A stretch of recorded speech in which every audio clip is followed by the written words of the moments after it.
kulan wacan oo wanaagsan waa barnaamijkan ku gorfayn doono talaabooyinka horumarineed ee ay ku talaabsaneen ciidamada booliska Soomaaliland. ciidamada booliska Soomaaliland waxa ay kaalin muhiim ah ugu jiraan qarannimada Soomaaliland iyadoo la oran karo waxa ay deer adag u yihiin dhinaca horumarinta amniga iyo ka qayb qaadashada dalka gudihiisa wixii amniga khuseeya. booliisku waxa weeyaan ciidanka laf dhabarta oo ah dalka nabadiisa gudaha marka laga reebo xuduudaha hadii dibadda laga yimaado oo isaga laftiisa u tababaran xataa in hadii loo baahdo uu difaaca guud ee dalka gali karo laakiin wuxuu u tababaray intiisa badan inuu nabadda dalka iyo muxuu ahaayay nabadgelyada bulshada reer Soomaaliland inuu sugo. laga soo bilaabo 1991 ayaa dadaalo kala duwan oo xukuumadihii iyo talisyadii dhinaca ciidanka booliska ee Soomaaliland soo maray ay galeen ayaa waqtigaasi waxa barbar socday duruufaha iyo waayaha ku gadaana waqtigaasi iyadoo xukuumad waliba wixii taagteeda ay tamar iyo awood gelisay ciidamadii booliska Soomaaliland oo marxalado kala duwan waqtigaasi soo maray 22 sano kadib aynu dib u milicsano 3 sano ugu dambeeyay talaabooyinka iyo guulaha ciidamada booliska Soomaaliland ay ku talaabsadeen. darajadu dayacmin darajada xilkeeda ilaaliya karaamadeeda ilaaliya sharafteeda ilaaliya waxaana ogaataan garoomahan iyo darajada waxa u silataan waa dadweynaha badbaadadooda iyo ilaalintooda iyo xaq dhawrkooda iyo ixtiraamkooda. dadweynaha ayaa bixiya mushaaridiin la qaadataan dadweynaha ayaa bixiya dariska silataan lacagtii dadweynaha laga soo iibiyay darajooyin kala silataan. xiriirka dadweynaha wanaajiya waxa noqdo mid biliis iyo shacbi isku xiran oo wada jir dalka nabadgelyadiisa loo wada ilaaliyo shuruucda loo wada dhowro kuwa ugu horeeya qaynuunka dhuuraale way idinka noqdaan. tababarka ciidamada booliska waa asaaska ay ku hanan karaan howlaha amniga ee wadanka ee ay u xilsaaran yihiin waxaana laga maarmaan noqotay in dib u habeyn lagu sameeyo dugsiga tababarka ciidamada booliska ee Mandheera kaasi oo ay sanad walba ka soo baxaan dufcado kala duwan oo isugu jira rag iyo dumar.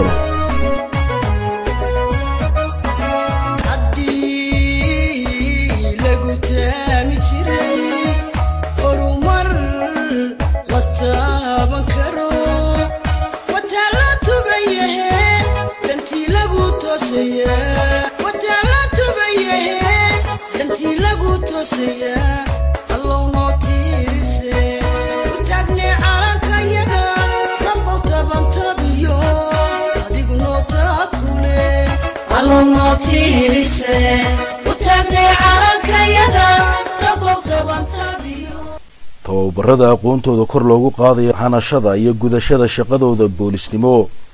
ayaa tacab badan ay u hurtaa xukuumadda haatan talada haysa iyadoo rukun adag ay u tahay wasaaradda arrimaha gudaha Soomaaliland oo mashaariicda dhinaca horumarka lagu horumarinayo ciidamada ama dib u habeyn booliska loogu sameeyo xiriir kala leh hay'adaha caalamiga. ciidanka booliska hawlgalka ballaaran ku jiro aanay mid u yahay joogta isla markaana hadday tay waxaan leeyahay Pete and Patrol gaafureega xaafadaha goobaha madowga ee dhammaan waxa magaalada iyo gaari wareegaya oo si fudud goob kasta hadday yihiin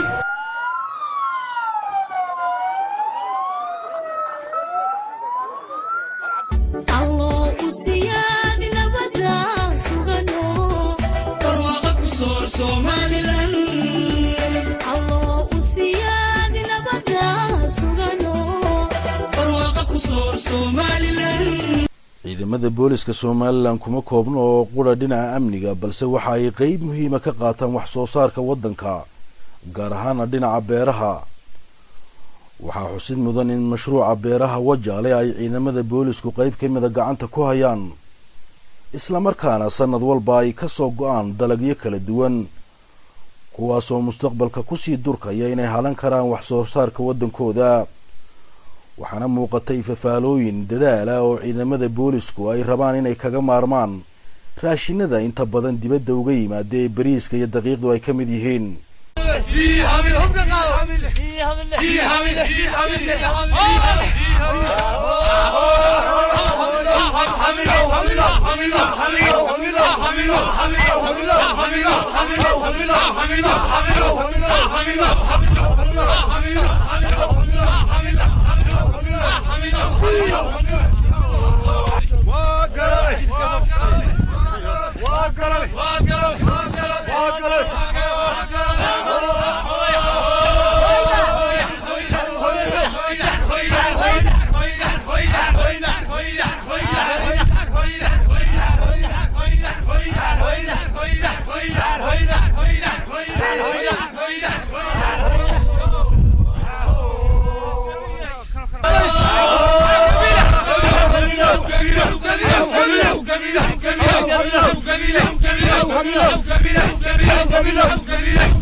run ahaan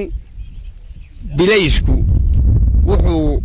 difaacii iyo nabadgelyadii uu ka shaqaynayay wuxuu ku daray wax soo saar aad u ballaadhan waa aragtaan waxa lagu gooyey majo iyo gacan waxaana waxa lagu gooyey majo iyo gacan shidaalkii kolkii loo taag waayey uu culays ku noqday dhaqaalayarida waddanka ka joogta waxa lagu bedelay gaadiidkii lagu ilaalin lahaa 30 kiiloomitir ee isku weerka ah fardo waxa jooga ilaa 16 faras waa arkaysaan waa kuwa shaaximan ee taagan waydi ka arkaya waa technico aan shidaal ku baxay meeshii gaadiidku aanu marayna ku maraya habeen iyo maalinba kuwa kalena qalabkoodii stoorku ku jira haddii aan la idmo waxa weeyaan ummadda booliisku wuxuu u yahay macallin nabadgelyadu macallin ugu yahay wax soo saarku macallin ugu yahay diinta ilaashibaheedu macallin ugu yahay waa macallin bulshada wixii faa'iido lana tusa wixii khasaare lana kala dagaalama laga soo bilaabo 1991 sanadii ka dambeeyay ay ciidamada boolisku gacanta ku dhigeen wax soo saarista iyo beeraha mashruuca Wajaale taasina waxay keentay in marxaladan haatan la marayo ay dalagyo kala duwan ka soo go'aan mashruucaasi ciidamada boolisku waxay ku hamiyeen in ay ku guuleystaan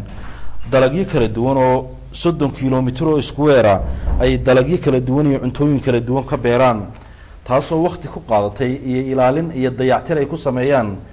dalagyadaasi oo ay ka ilaalinayaan wax kastoo dib soo gaarsiinaya balse waxay ku guuleysteen markii dambe in ay cuntooyin kala duwan beeraha uga soo go'aan waxaan mashruuca ka qodnay saacado dhan 1200 saacadood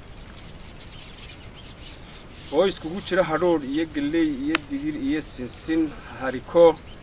iyo basal iyo bariis waxaan noo soo go'ay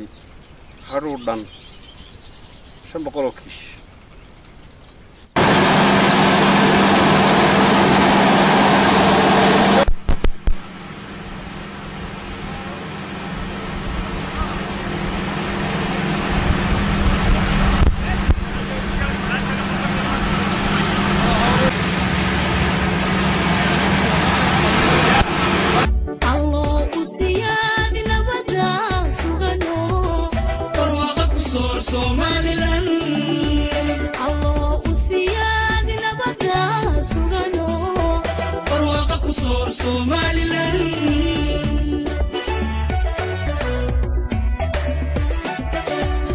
dadaalada iyo tallaabooyinka dhinaca horumarka ee ciidamada boolisku ay ku sii socdaan waxaa qaybo kala duwan ka soo qaatay mas'uuliyiinta iyo madaxdii kala dambeysay ee hadba mayalka iyo hoggaanka u hayay taliska guud ee ciidamada booliska iyo wasaaradda arrimaha gudaha jamhuuriyadda Soomaaliland oo iyadu rukun dhaxaad u ah horumarinta iyo dardargelinta tayeynta ciidamada booliska Soomaaliland ayaa iyadu inta badan ku hawlan garab istaaga iyo mashaariicda lagu horumarinayo booliska waxaana dadaallad dhinaca horumarka ah ay ka sameeyeen dhinaca howlgelinta iyo qalabaynta gaadiidka ee ciidamada booliska Somaliland si ay ula jaan qaadaan ciidamada dhigooda ee wadamada horumaray. dadaalada lagu horumarinayo dhinaca booliska Jamhuuriyadda Somaliland ee dawladda haatan talada haysay uu hogaaminayo madaxweyne Axmed Maxamed Maxamuud Siiraanyo isagoo kaashanaya hay'adaha u qaabilsan ee wasaaradda arrimaha gudaha iyo taliska guud ee ciidamada booliska. waxaa la hirgeliyay ciidanka RRU-da iyo birmadka oo iyagu ka hortaga rabshadaha degdega. arrintan ayaa waxay muujinaysaa tallaabooyinka horumareed ee ay ku sii tallaabsanayaan ciidamada booliska Somaliland. waxaa muuqatay fafaalooyin lagu tayeynayo dhinaca gaadiidka iyadoo wasaaradda arrimaha gudaha ay ballan qaaday in kasoo marka gaadiidka laga yimaado la adeegsan doono gaadiid dhinaca cirka sida diyaaradaha qumaatiga u kaca. waana ciidan aad iyo aad nabadgelyo wuxuu ku qaban doona nabadgelyada. waxaa ku jira gaadiid baabuurka gurmadka degdega ee tootooyinka kuwaas oo wax weyn ka taray xagga nabadgelyada dhinac kasta oo habeenkii magaalada caasimadda ka howlgala kuwaasoo sida u qorshaysan wasaaradda arrimaha gudaha iyo qaar kale imanka imanayaan. baabuurta waxaan ugu talagalay inay noqdaan xiriirka u dhaxeeya bulshada iyo booliska. marka qof wal oo Somaliland dariba oo shacabka ah ama ummadda ka midi wuxuu yeelan karayaa ama awood u leeyahay isagoo gurigiisa jooga inuu in meel kasta uu joogo oo wici karo isagoo sariirtiisa hurda baabuurkii muxuu ahaayay ootadaha 99ka dabeedna halkiisa loogu yimaado iyagoo aan mid iyo laba iyo saddex waxayna ka badnaan kara dabeedna qofku uu naqto in muxuu ahaayay uu mar walba dhibaatada haysata sidii ugu fududay booliska uu gaarsiin lahaa. waayo deemka waxaa jira waxa laga yaabaa inaanu qofku garanba karin haddii wax ku dhacaan xaguu kala xiriiraa. waxay wax ka taraysaa dhaqanada xun ee imika muxuu ahaayay la soo baxayo la waranayo ama gabar baa la qaatay ama waxba lagu sameeyay. dadku imika inta badan telefoonka way haystaan. waxay awoodi kartaa iyadoo dhibaatada ku jirtay inay muxuu ahaayay si toos ah oo la xiriidho booliska ama tootada oo laga yaabo kii dambiga falayay isagoo ogeyn in markiiba la soo gaadho. waxay runtii aad wax uga taraysaa waxa weeyaan xasiloonida iyo nabadda iyo bulshada reer Soomaaliland inay ku seexato nabad. tuugii iyo dadkii waxyeeleynayay crime-ka galay laftooda waxay ka weheshan karayaan markiiba telefoonka ay dirayaan oo runtii aad u sahlan oo marnaba mashquul noqon kara ku dhacaya xaruntii ama baabuurtii. maanta maalin ciidanka bileysku ka midaysan yahay oo uu mid ku yahay oo hore inoo soo martay ma jiro. 3 sano anigu waa ka joogaa ciidan ahaan talixigan ahaan taariikhdii ugu wanaagsanayd iyo iskaashigii iyo koobarashkii ugu wanaagsanayd maanta ciidanka bileyska ma ka horeysu soo maray inta aan diisay. taliska guud ee ciidamada booliska oo ku tiirsan isla markaana kaashanaya wasaaradda arrimaha gudaha ayaa dadaal xoogan ka muujiyay isku xidhka dhinaca amniga ee gobolada iyo degmooyinka Somaliland oo dhan. waxaana arrintan ay ku tusinaysaa isku xidhnaanta taabagal ee ciidanka boolisku waqtigan uu ku tallaabsaday. walow mas'uuliyiinta howlahan mayalka u haya taliska guud ee ciidamada iyo wasaaradda arrimaha guduhu ay soo bandhigeen dadaal casri oo lagu horumarinayo amniga waddanka. waxaa muuqata ifafaalooyin muujinaya in ciidamada boolisku ay qaadeen dabadii horumarka. waxaana jira dadaallo kale oo hor leh oo dhalinyaro fara badan oo ciidanka booliska lagu tababarayo dugsiga tababarka Madheera kuwaas oo kuwii ka baxay dugsiyada kala duwan ee waddanka dugsi sare. waxaana hubaala in ciidanka boolisku yahay saaxiibka qura ee dadweynaha kuwaas oo haddii iskaashi mida ay bulshadu yeelato ay ka hortagi karaan cadow kasta oo gudaha waddanka soo gala. muwaadin noqo mid fahamsan ujeedooyinka loo hirgeliyay loo aasaasay booliska Somaliland. waxaana muhiima inaynu wada fahanno iskaashiga horumarineed ee waddankeena inaynu kaga qayb qaadan doono in qof waliba uu noqdo boolis amniga waddankiisa ilaaliya oo gacan siiya isla markaana taageera ciidamada heeganka iyo soo jeedka ugu jira waddankooda ee ka qayb qaadanaya amniga waddanka. marka ugu horeysa waa waajib in xiriirka dadweynaha iyo booliisku wanaagsanaado. markastana waxaanu ciidanka booliiska amar ku siinaa dadka loo shaqeynayaa waa dadkii oo bulshadii reer Somaliland haddii wax hadari kaga yimaadaan in si qabow oo sharciga loo qabto inaan wax dhib loo geysan walaalayaal bilaysaan wada noqono oo nabadgelyada ka shaqaystaan war bilaysaan wada noqono bilayska sharafkiisu kolkaas uu muuqanayo shicibku bilaysan noqdo oo runtaa sheego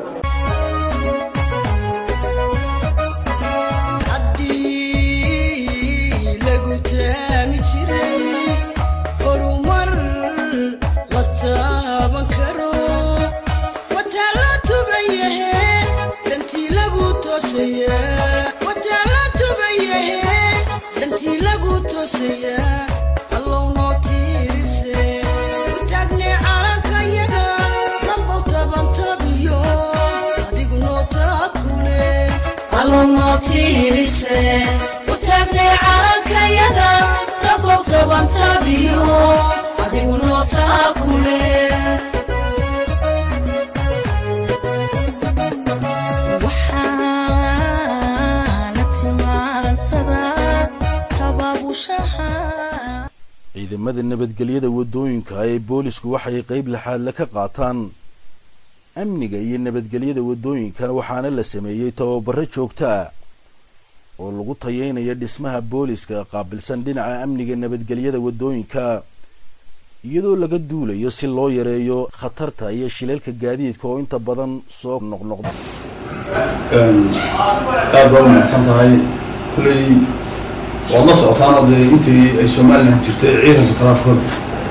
وحيارا كل بيتسموا حديث اللي بيتسموا صومالي لكن نطبق هنا هو الويدين وممكن نتوقع وقت الصوغة إلى عنك والويدين من شغل وقت وحيد ده من لها وين بيتسم بطرف كل إلى ما ننتهى الصوغة إلى ما ننتهى هوشو سيحوا من الأول سأطع إذا بطرف كل وحيد سعرين والجديد كوي هذا شو صحيح هذا يتحيل مثلاً إلى أنت ما تعرف كمية الجرورين تستان أما جديد أمي هذا يتحيل ما تخرج شيء العالم إذا أبوه رأي تجاي وحوله كذا كتافكر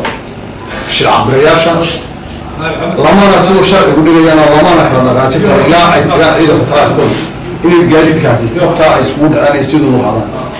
إذا أبوه رأي شيء كتافكر ما هو إذا كتافكر وتصبح إذا كتافكر waxay u shaqeynayaan ama ay u adeegayaan ama xataa ay u taagan yihiin waa iniga weeyaan meesha ay joogaan waxay ka shaqeynayaan waa danta ummadda weeyaan inay ka gacan siiyaan oo marka ay arkaan shil meel ka dhaca ay ugu yeeraan markaa haddii joogo ciidan traafkiga u sheegaan markay hawlo kulantaan ay la shaqeeyaan ka gacan siiyaan inay dadka metrada darawaliinta ee gaadiidka wadaana ay iyaguna nidaamka ilaaliyaan oo ay qaataan liisamada gaadiidka wadista baabuurta iyo xawliga dheer ee marka suuqa la marayo wadada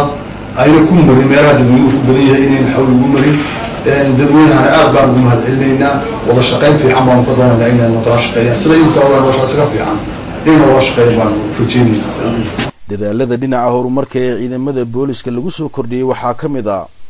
in la yagleelo oo la hirgeliyo ciidan bilays oo u tababaran dhinaca ka hortagga ama gurmadka masiibooyinka dabiiciga kuwaasoo lagu tababaro inay maareeyaan oo kaalin muhiima ay ka qaataan haddii daadad iyo fatahaado alla inaguma keenay ay waddanka ku yimaadaan waxaa kaloo ciidamada boolisku ay qayb muhiima ka qaataan oo tababaro khaasa loo siiyey gurmadka ku wajahan dhinaca dabka iyo dababka ka kaca meelo kala duwan oo caasimadda iyo waddanka ka mid a kuwaasoo tababar lagu siiyey sidii ay gurmad uga muujin lahaayeen haddiiba uu yimaado dab xooggan oo meel ka kaca ama meel qabsada kasakow markaaynu ka nimaadna dhinaca horumarka iyo adeegyada kala duwan ee amniga uu ka mid yahay ee ciidamada boolisku ay gudaha waddanka ka qabtaan waxaa jiray dadaalo kala duwan oo ciidanka boolisku iyagoo ka duulaya sidii bulshada ay saaxiib dhaba ula noqon lahaayeen gaar ahaana dhalinyarada reer Somaliland oo ah kuwan ugu badan ee waddanka ka jira ayaa ciidamada booliska Somaliland waxa ay hirgeliyeen in la sameeyo dadaal lagu horumarinayo korna loogu qaadayo ciyaaraha kala duwan aasaaska kooxda ciidanka booliska waxay ka kooban tahay waa laba qaybood labada qaybood oo kala ah kubadda cagta iyo qolada orodka. qolada kubadda cagta oo iyaguna ah 3 gobol, gobolka Maroodi Jeex oo Hargeysa iyo gobolka Saaxil oo Berbera iyo Togdheer oo Burca. 3 gobol ayuu ciidanka boolisku ku leeyahay 3 kooxood oo kubadda cagta ah. Hargeysa oo ay soo raacdo qolada orodka ayaa ka jira. ciidanka boolisku ama saraakiisha boolisku iyagoo ka duulaya in la dhiirigeliyo dhalinyarada waxa ay hirgeliyeen biriijka ugu dhaweyn noqonaya ka isku xidhi kara bulshada dhalinyarada iyo ciidamada booliska. arrintaas oo suurtagal noqotay markii la hirgeliyay koox ciidanka booliska magacooda ku ciyaarta kubadda cagta oo loogu magac daray Goodir oo bulshada Soomaaliland caan ka noqotay isla markaana guulo waaweyn dhinaca sportiska ama ciyaaraha ka gaadhay. guulihii ay ciidanku ay u soo hooyeen kubadda cagtu ciidanka booliska way farbadnayd oo imikada lafteeda waxaad tagi kartaa xafiiska taliyaha iyo qoobabkii aanu qaaday wada yaalaan. way iska jiraan waqtiyo fara badan oo aanu aad u soo guulaysanay oo aanu u soo hooynay guulo fara badan ciidanka. waqti la naga guulaysay way iska jirtaa marka waxyaabo fara badan oo guula u ah ciidanka maadaama imika ay ciidankii isbedel fara badan ku dhacay oo dhalinyartii cusub oo aad xirfadoodu u sareysa in la keenay kubadda cagta oo dhalinyarta oo ka soo qaadano markaan anagu aasaasan waxaanu eeganaa community-ga kooxaha aan ka tirsanayn ciidamada inaanu ka soo qaadano ciyaartooyga wanaagsan ee aanu doonayno inaanu ku darno kooxda. waxaan u soo xulanaa ciyaartooyga xirfadiisa iyo quwadiisa iyo mentality-giisa bal sida uu yahay anigoo marka hore assessment ku sameeyna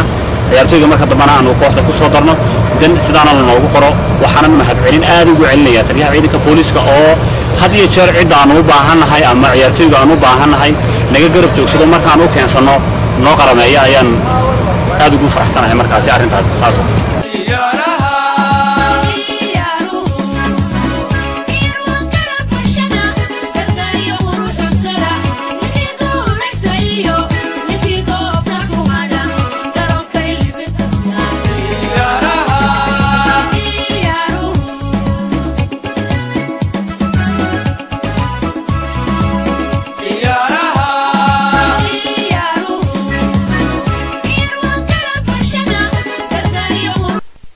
kasokow shaqada kala duwan ee ciidamada boolisku ay qaranka u hayaan ee ciyaaraha kubadda cagtu ay ka mid yihiin kama maqna dhinaca madadaalooyinka iyo wacyigelinta iyo inay ka qayb qaataan barnaamijyo lagu wacyigelinayo bulshada Soomaaliland.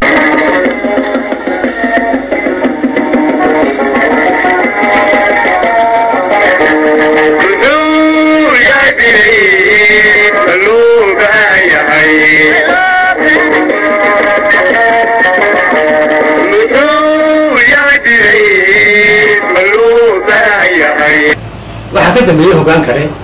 oo la dhaca Cabdi Cabdulle waxaa murtidiisa ka mid ahay adiga geel baanu leenahay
yihiin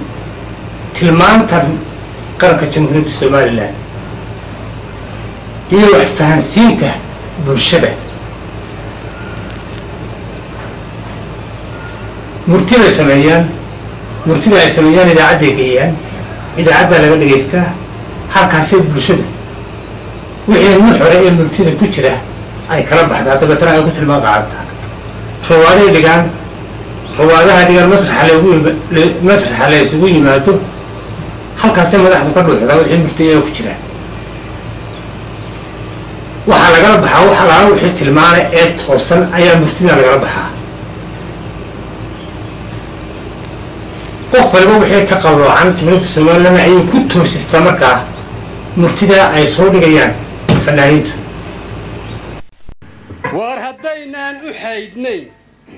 miyay kala xal bixi lahay maya way jawaabta midna waan idiin sheegayaa saaxiibaya biyey oo haddii aanad haysan nacam boolis noqon maysid waa sida adna biyey haddaan el kugu lamaanayn boolis noqon maysid way kaa maqan tahay eley haddaan ay kugu lamaanayn boolis noqon maysid waa sida ay ku dhawdo anigoo sii haddaanan kula joogin adna boolis noqon maysid haddii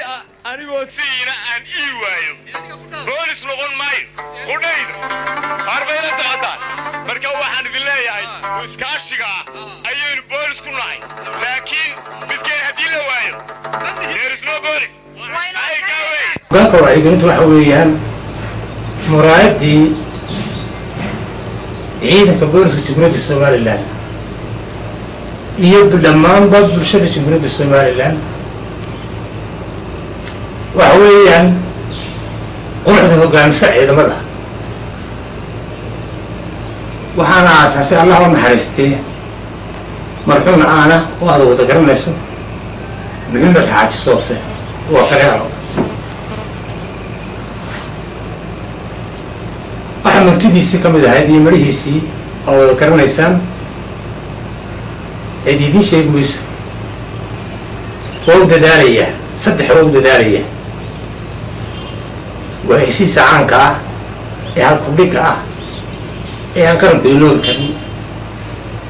muxuu yahay biliis ma loo baahan yahay abwaano badan baa kooxda ku dhex jirta maxamed allaale waa ninka sameeyey allah u naxariistee difaac ciidan qaran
waxaana xusid mudan in ciidamada boolisku ay leeyihiin kooxda baamboyda ee muusikada qaabilsan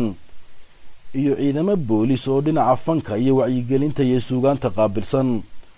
kuwaasoo u darban oo loo tababaray baraarujinta iyo wacyigelinta bulshada somalilan wacyi kasta oo jira ciidanka baamboyda oo kale kolka ciidamada wadada marayaan wadinkaarkay markay horkacayaan bulshadu uma kala hadha markaa kol haddii baamboy soo baxdo bulshadu uma kala hadha yar iyo weyn waa la daba qaadaya halkaa waxaad ka dareemaysaa markaa inay bulshada iyo ciidamadaba yihiin quruxda sharfaysa وأنا أحب الآن هذا قارئة وأنا أحب التشرف شرفت ليلة هو أساسا شرفت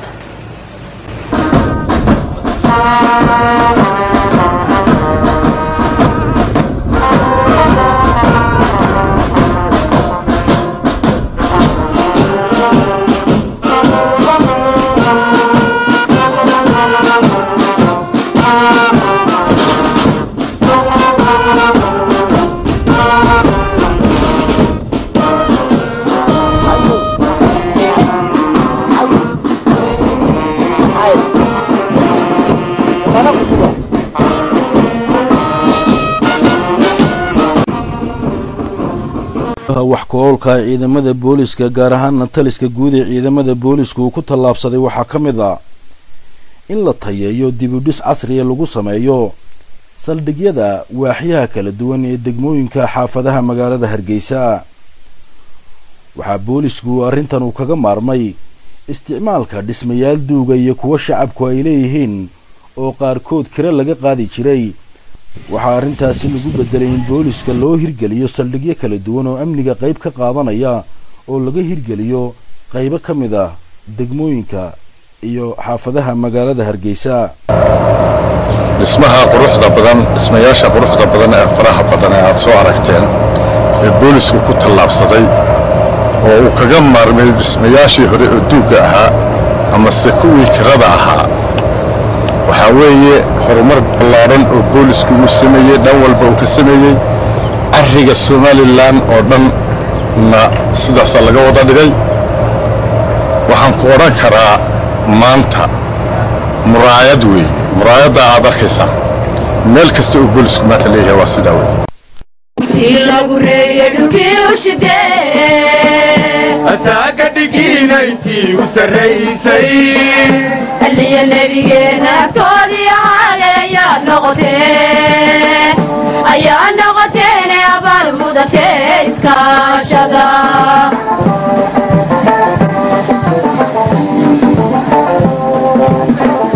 افتي لغو ريدوكي وشدين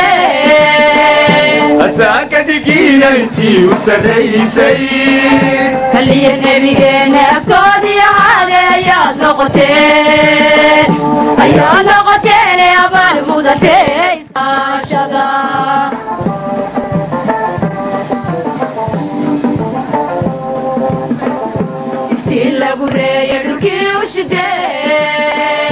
أساك دقينا انتي وسريسي اللي نبينا تودي علي يا نغتين يا نغتين يا بالمدتين كاشدا